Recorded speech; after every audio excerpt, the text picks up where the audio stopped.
ஆடி மாத பௌர்ணமியை ஒட்டி திருவண்ணாமலையில் லட்சக்கணக்கான பக்தர்கள் கிரிவலம் சென்றனர். ஆடி மாத பௌர்ணமி நேற்று மாலை 6:05 மணிக்கு தொடங்கியது. இதையடுத்து திருவண்ணாமலையில் 14 கிலோமீட்டர் தூரம் கொண்ட கிரிவல பாதையில் லட்சக்கணக்கான பக்தர்கள் கிரிவலம் சென்றனர்.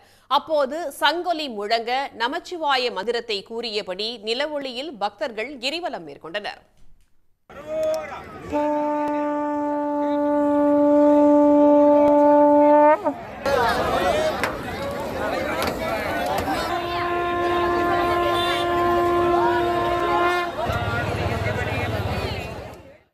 அண்ணாமலையார் மற்றும் உண்ணாமுலை அம்மனுக்கு சிறப்பு அபிஷேக ஆராதனைகள் நடைபெற்றன. பக்தர்கள் 2 கிலோமீட்டர் தூரத்திற்கு நடந்து சென்று நீண்ட வரிசையில் 5 மணி நேரம் காத்திருந்து சாமி தரிசனம் செய்தனர். 2000க்கும் மேற்பட்ட போலீசார் கிரிவல பாதை, நகர்பகுதி உள்ளிட்ட இடங்களில் கண்காணிப்பில் ஈடுபட்டனர். உடனுக்குடன் செய்திகளை தெரிந்து கொள்ள சன் நியூஸ் பெல் ஐகானை கிளிக் பண்ணுங்க.